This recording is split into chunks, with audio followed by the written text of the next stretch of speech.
Assalamualaikum warahmatullahi wabarakatuh. Kali ini kita akan membahas listrik yaitu statis. Khususnya kita akan membahas kaitannya dengan alat-alat elektronika. Salah satunya yaitu kapasitor. Kapasitor itu punya nama lain yang namanya kondensator. Kemudian kalau ditulis disimbol dengan C besar. Nah, C besar ini itu merupakan hasil perbandingan muatan atau ditulis Q dibagi dengan V atau tegangan yang ada dalam kapasitor tersebut. Nah, kemudian kapasitor itu bisa mempunyai nama-nama lain tergantung dari penyekatnya atau pemisahnya. Karena pada dasarnya yang namanya kapasitor itu merupakan ada dua buah kutub positif negatif, kemudian yang tengahnya itu penyekatnya. Sehingga dalam buku-buku ada yang penyekatnya itu namanya kertas, sehingga namanya kapasitor kertas. Ada juga yang namanya mika, ya. Mika penyekatnya, kapasitor mika. Bahkan ada yang namanya elektrolit, ya, elektrolit penyekatnya itu elektrolit. Nah, penyekat-penyekat ini kalau kita gambarkan ya secara umum yaitu ada sebuah luasan, ya luasan ini merupakan kutub positif. Kemudian ini itu ada luasan lagi, keping lagi, ini sebagai kutub negatif. Nah, karena gambarnya itu merupakan keping, maka namanya biasanya keping sejajar. Nah, luasannya itu A, kemudian ini jaraknya itu D. Kemudian antara keping satu dan keping yang kedua itu mempunyai C. Nah, C itu bisa kita tuliskan dengan gambar tersebut. C itu yaitu epsilon 0 kalikan A luasnya tersebut. Ya. Luas dari ini, masing-masing keping ini luasnya tersebut ini. Dibagi dengan yaitu jarak antara duanya. Jarak antara dua buah keping. Itu prinsip dasar untuk kapasitor. Tapi ini untuk ruang hampa, ya, ruang hampa atau di sini epsilon 0 atau permisivitas 0. Nah, tetapi kalau bahan tertentu maka C ini bisa kita tuliskan menjadi epsilon kalikan luasan ya dibagi dengan D. Nah, epsilon itu merupakan khusus tertentu ya, bahan tertentu, sehingga di sini ada ketentuan bahwa E itu sendiri itu merupakan hasil perkalian dari epsilon R kali epsilon 0. Epsilon R itu merupakan permisivitas ya relatif. Permisivitas relatif. Kalau N0 permisivitas ruang hampa. Nah, ini merupakan persamaan kapasitor yang harus kita pahami dengan sebaik-baiknya. Nah, nanti kita sesuaikan dengan permasalahan-permasalahan yang ada. Kemudian kita lanjutkan dengan bahasan berikutnya, yaitu energi kapasitor. Nah, energi kapasitor itu bisa kita artikan secara sederhana, yaitu yang tersimpan di dalam energi kapasitor tersebut itu merupakan muatan-muatannya.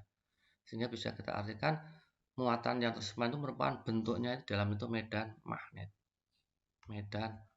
Sehingga bisa kita tulis bersama bahwa yang namanya medan magnet yang tersimpan di dalam kapasitor bisa kita lukiskan dalam sebuah grafik ya, grafik yang sederhana. Ya, grafik yang sederhana bisa kita gambarkan di sini, yaitu grafik antara Q dengan V. Ya, muatan dengan V. Nah, muat dengan V ini grafiknya linear, lurus, berbanding lurus. Ya, linear, berbanding lurus ini. Bisa gambarkan linear seperti ini. Nah, secara sederhana bisa kita ketahui dalam grafik ini ketika kita itu mencari luasan, ya, luasan grafik antara Q dengan V sama saja kita itu mencari energi. Ya, energi apa? Energi kapasitor. Misalkan ini titik 0, ini titik V, ini titik Q ya.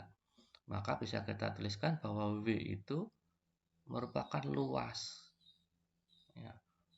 Luas dari apa? Luas dari O, V, Q. Nah, luasan itu berbentuk segitiga, maka rumus luas segitiga yaitu setengah alas. Alasnya itu apa? V. Kemudian tingginya itu apa? Yaitu Q itu sendiri. Maka energi kapasitor bisa kita tuliskan setengah V kali Q. Nah, tetapi kita tahu sendiri bahwa C kapasitor itu di awal merupakan Q dibagi V. Sehingga kalau kita substitusikan dengan Q itu kita tulis C kali V, maka ini persamaan energi kapasitor bisa kita tuliskan setengah V kalikan, nah ini C kali V. Sehingga bisa kita tuliskan juga bahwa setengah ya C, nah ini dikalikan V kuadrat, maka energi kapasitor rumusnya bisa kita tulis menjadi setengah CV kuadrat atau setengah QV itu energi kapasitor. Berikutnya, kapasitor itu mempunyai susunan. Ya. Ada yang susunan seri, ya. Nah, kalau susunan seri itu berurutan. Kalau saya lukiskan, kita gambarkan kapasitor itu seperti ini. Kapasitor pertama, kapasitor kedua, kapasitor ketiga, misalkan ada 3. Ini ada C1, C2, C3. Nah, dalam rangkaian seri ini berlaku sebuah ketentuan-ketentuan ya, ketentuan yang pertama, ini penting sekali ini. Ketentuan yang pertama yaitu muatan di Q1 di C2 yaitu Q2 dan di Q3 yaitu di C3 itu sama saja dengan muatan totalnya. Itu yang harus kita pahami. Kemudian yang berikutnya, ketentuan yang kedua, yaitu tegangan di C1, ya ini di sini, tegangan di P1 berbeda dengan tegangan di C2, ini berbeda dengan tegangan di C3. Sehingga kalau kita ingin mengetahui tegangan keseluruhan, ya, ini berarti V itu berbeda, sehingga bisa kita tuliskan V totalnya itu sama aja V1 plus V2 plus V3. Nah, ketentuan yang sangat penting sekali ini kaitannya dengan yaitu C itu sendiri, C kapasitor. Nah, untuk rangkaian seri itu untuk menghitung totalnya C serinya itu diseper.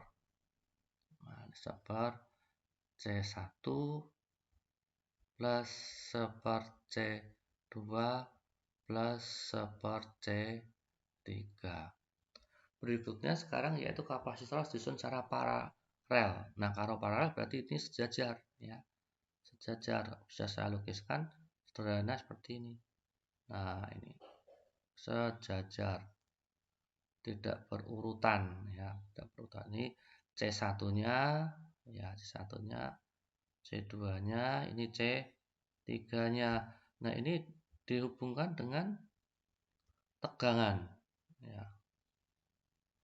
ketika dihubungkan dengan tegangan, misalkan sini, ini tegangan atau yaitu V seperti itu, maka berlaku ketentuan-ketentuan juga ini.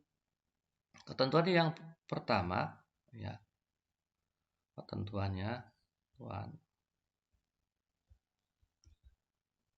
yang pertama yaitu seperti yang ini, nah, yang di atas yang seri, bahwa Q-nya itu beda, muatannya itu beda. Nah, sehingga dengan kata lain, muatan totalnya itu merupakan jumlah muatan di C1 berarti Q1, muatan di C2 yaitu Q2 ditambah muatan yang ada di C3 yaitu Q3. Itu Q-nya berbeda. Kemudian berikutnya untuk V-nya, untuk tegangannya, ya, V-nya itu sama, ya. Sama, bisa kita tuliskan yang sederhana bahwa tegangan di totalnya, yaitu atau di V sumbernya ini, ya, V sumbernya ini, V totalnya itu sama dengan tegangan yang di C1, sama dengan tegangan di C2, sama dengan tegangan di C3, maaf ya, C3 seperti itu. Kemudian ketentuan berikutnya, ya, yang kaitannya dengan C itu sendiri, ya, V-nya itu, maaf, C-nya itu, ya, nah, C-nya itu berbeda, tetapi menghitungnya untuk C, ya, C yang dirangkai secara paralel itu langsung dijumlahkan C1 ditambah C2 ditambah C3. Inilah materi untuk kapasitor yang dirangkai secara paralel. Ini silahkan diperhatikan ketentuan-ketentuan ini karena di sini ada persamaannya, ada perbedaannya. Tapi nanti akan lebih jelas kalau kita masuk pada sebuah